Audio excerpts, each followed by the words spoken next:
Hello everyone, my self doctor Shraddha Tripathi, obstetrician gynaecologist. आज हम बात करेंगे एक बहुत ही इंपॉर्टेंट टॉपिक के बारे में जिससे जनरली सारी जो नई माएँ हैं, न्यू मॉम है, वो जूझती हैं।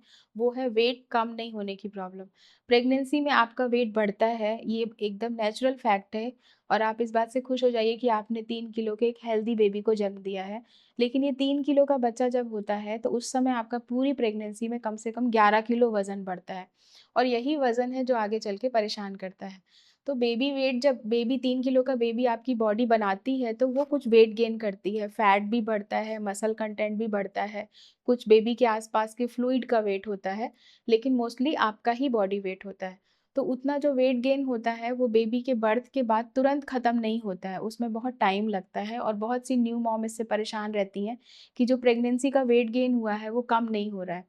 उसके लिए आपको अपनी हैबिट्स पे ध्यान देना पड़ेगा और प्रेगनेंसी के बाद, डिलीवरी के बाद और वज़न ना बढ़े, इस पे ध्यान देना होगा। और इसको कम कैसे करना है, इसके लिए यदि आपको लगे तो आप प्रोफेशनल हेल्प भी ले सकते हैं, जैसे कि डाइटिशियन होते हैं, आप अपने योगा इंस्ट्रक्टर के पास जा सकते हैं।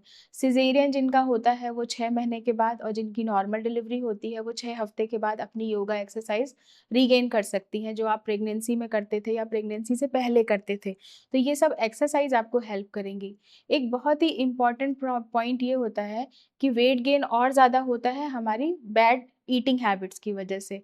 जो हमारी खाने की आदतें होती हैं, न्यूबॉर्न बेबी के साथ आप अपने ऊपर ध्यान नहीं देते हैं और आप कभी भी कुछ भी खा लिया, कोई टाइमिंग मेंटेन नहीं होता है, कंटेंट मेंटेन नहीं होता है कि आप क्या खा रहे हैं।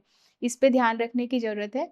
तो आप अपने डाइटिशियन से मिल सकते हैं, एक प्रॉपर डाइट चार्ट बनवाइए और उसके हिसाब से ही खाना खाइए जो आपके और आपकी बेबी के लिए न्यूट्रिशियस हो। ऊट-पटांग जो हैबिट होती हैं, डाइट हैबिट, उसकी वजह से वेट गेन होता है। तो आपको फ्रूट्स, वेजिटेबल्स और लीन प्रोटीन, जो ग्रेन्स होते हैं, वो ज़्यादा खाना है, पानी ज़्यादा पीना है और आपको अपने स्लीप पैटर्न का ध्यान रखना है। यदि आप अपने स्लीप पैटर्न का ध्यान रखेंगे तो जब आप अच्छे से नींद लेके उठेंगे तो आपको भूख भी टाइम पे लगेगी और आप हेल्दी ही खाएँगे। यदि आपकी स्लीप ठीक नहीं होगी, उससे भी वेट गेन होता है, क्योंकि कॉर्टिसोल जो हार्मोन सिक्रीट होता है, स्ट्रेस हार्मोन, उससे भी वेट गेन होता है। तो वेट गेन तो होगा, लेकिन उसको कंट्रोल करने के लिए आपको डाइटिशियन, आपके योगा इंस्ट्रक्टर और आपके डॉक्टर की हेल्प लेने की ज़रूरत है। एक और इम्पॉर्टेंट पॉइंट ये है कि जो भी न्यू मॉम मेरे पास आती हैं, उन सबका एक ही प्रॉब्लम होता है कि बच्चे को केयर करने के साथ-साथ वो अपने लिए ध्यान नहीं दे पाती हैं। ना तो अपनी स्किन पे, ना अपनी हेल्थ पे और ना ही अपने स्लीप पैटर्न पे। तो इसके लिए आपके पास एक ही तरीका है कि आप जितनी हेल्प ले सकें, अपने हस्बैंड की, अपने घर के लोगों की। बच्चे की केयर करना एक आसान काम नहीं है। बच्चे की केयर के लिए आपको हेल्प की ज़रूरत पड़ेगी और हेल्प माँगने में संकोच मत कीजिए, हेल्प लीजिए और अपना भी ध्यान रखिए और जितना जल्दी हो सके अपने वापस नॉर्मल रूटीन में आ जाइए। एक्सरसाइज़ और योगा ही एक तरीका है और डाइट कंट्रोल। यदि आपको ज़रूरत पड़े तो आप डॉक्टर से कंसल्ट कीजिए और अपना ध्यान रखिए। Thank you.